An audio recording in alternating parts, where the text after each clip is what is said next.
কিয়ামতের 10টা নিদর্শন আছে বড় বড়, তার মধ্যে একটা হচ্ছে দাব্বাতুল আরদ, জমিন থেকে ফুঁড়ে একটা প্রাণী বের হবে।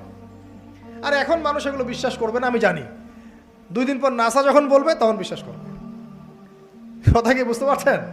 তবে প্রাণী এই পৃথিবীর নিচে আছে। রাসূল সাল্লাল্লাহু আলাইহি ওয়াসাল্লাম বলছেন 10টা আলামত না আসা পর্যন্ত কিয়ামত হবেই না। তার মধ্যে একটা হচ্ছে দাব্বাতুল আরদ, জমিন থেকে একটা প্রাণী বের হবে। এবং এই প্রাণী শুধু বেরই হবে না, মানুষের সাথে কথাবার্তা বলবে।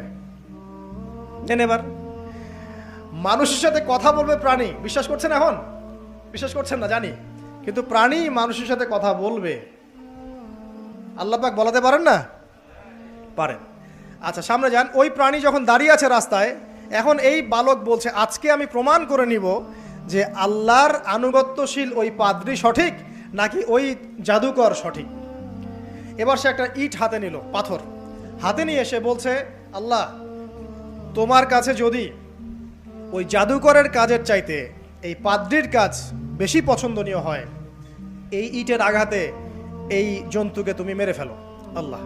এ বলেছে বিসমিল্লাহ বলে পাথর নিক্ষেপ করলো। নিক্ষেপ করার সাথে সাথেই জন্তু ডেড। তখন তার আইন আল ইয়াকিন, হাক্কুল ইয়াকিন হয়ে গেল যে হ্যাঁ, আল্লাহর কাছে এই পাদ্রীর আমলই সবচেয়ে বেশি পছন্দনীয়। তার আর মনে কোনো সংশয় থাকলো না। কিশোর মানুষ না, কতটুকুই বা বোঝেন নাই? এবার তার মধ্যে একটা ইয়াকিন চলে আসলো এবং সে পরিপূর্ণ মুমিন মুসলিম হয়ে গেল। এবার যখন সে রাজ দরবারে যায়, তার কাছে পেশেন্ট আসে। মানে একজন মানুষ এসেছে, সে বলছে যে আমার চোখে সমস্যা। সে চোখে হাত দেয়, হাত দিয়ে বলে যে আপনি আল্লাহর প্রতি ঈমান নিয়ে আসেন, আমি আল্লাহর কাছে দোয়া করব, চোখ ভালো হয়ে যাবে। এভাবে পেশেন্ট আসে, সে বলে আল্লাহর প্রতি ঈমান নিয়ে আসেন, আমি দোয়া করব, ভালো হয়ে যাবে। এভাবে আস্তে আস্তে তার নাম এবং খ্যাতি ছড়িয়ে পড়তে লাগলো। যেই তার কাছে আসে সে বলে আগে মুসলিম হন, ইমানদার হন, আল্লাহর প্রতি বিশ্বাস করেন, আমি দোয়া করব, ভালো হয়ে যাবে। চোখ অন্ধ ভালো হয়ে যাচ্ছে, কুষ্ঠরোগী ভালো হয়ে যাচ্ছে, হ্যাঁ, প্যারালাইজড রোগী ভালো হয়ে যাচ্ছে। আলহামদুলিল্লাহ। নবী ঈসা আলাইহিস সালাম এমনটা করেছিলেন না? আল্লাহ পাক চাইলে করতে পারেন। একদিন ওই রাজ দরবারের একজন মন্ত্রী আসছে। এবার ওই রাজার একজন এমপি সাহেব, তার চোখে সমস্যা, সে আসছে, এসে বলছে যে আমার এই চোখের সমস্যা, আমার চোখটাকে ভালো করার দরকার, তোমার কাছে কোনো ওষুধ আছে নাকি?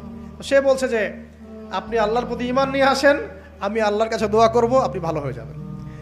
এবার সে আলহামদুলিল্লাহ ঈমান নিয়ে আনলো এবং সে ভালো হয়ে গেল।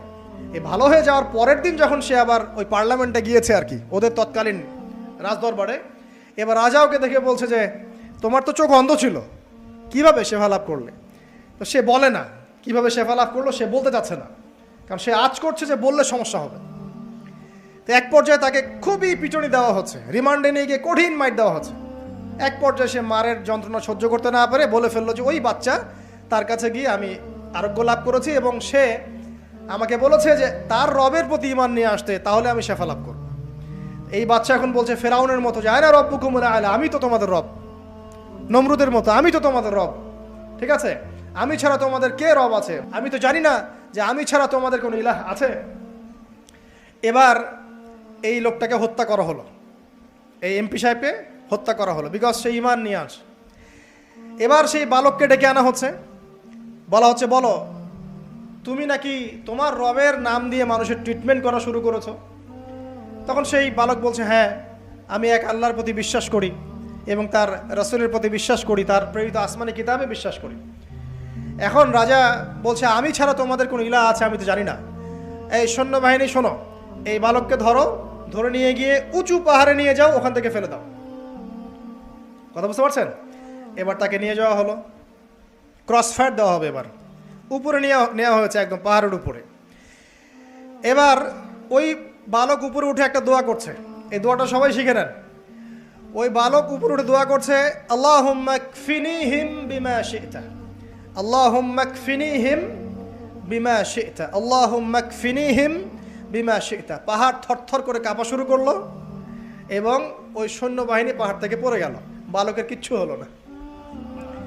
আমি কিন্তু বানোয়াট কোনো গল্প বলছি না, এটা কোরআন থেকে বলছি এবং এটা তাফসির। আপনি যে কোনো তাফসির পড়েন, মারিফুল কোরআন, তাফসির ইবনে কাসির, জালালাইন পড়ে দেখেন, জাস্ট পড়ে দেখেন আমার সাথে ডিবেট করার আগে। এবার সে বালক হেঁটে হেঁটে চলে আসলো রাজদরবারে। আবার কি ব্যাপার, তুমি মরো নাই? না, আল্লাহ আমাকে বাঁচিয়েছেন, আমার রব আমাকে বাঁচিয়েছেন। আবার পাঠানো হচ্ছে আরেক দল সেনাবাহিনীকে নিয়ে, যাও এবার ওকে সমুদ্রে নিয়ে যাও, সমুদ্রের মাছ সমুদ্রে ডুবিয়ে দিবে একদম। আবার সে ওখানে গিয়ে বলল আল্লাহুম্মা কফিনিহিম বিমা শি'তা, হে আল্লাহ, অর্থ হচ্ছে হে আল্লাহ আমার বিপক্ষে যারা আছে আপনি যা দিয়ে ইচ্ছা ওদের বিরুদ্ধে আমাকে সাহায্য করেন। অর্থটা হচ্ছে এমন, আল্লাহুম্মা কফিনিহিম বিমা শি'তা, আল্লাহ আপনি আমার জন্য যথেষ্ট হয়ে যান, ওদের বিরুদ্ধে আমার জন্য যথেষ্ট হয়ে যান, যা ইচ্ছা তাই দিয়ে আপনি হেদায়েত করুন, মানে আমাকে হেফাজত করুন। ঠিক আছে, আল্লাহুম্মা কফিনিহিম বিমা শি'তা, ছোট্ট দোয়া। এবার ওই সমুদ্র উত্তাল হওয়া শুরু করলো এবং ওরা জাহাজ থেকে পড়ে গেল। এই বাচ্চা সেফলি আবার চলে আসলো রাজদরবারে। বিশ্বাস করছেন না?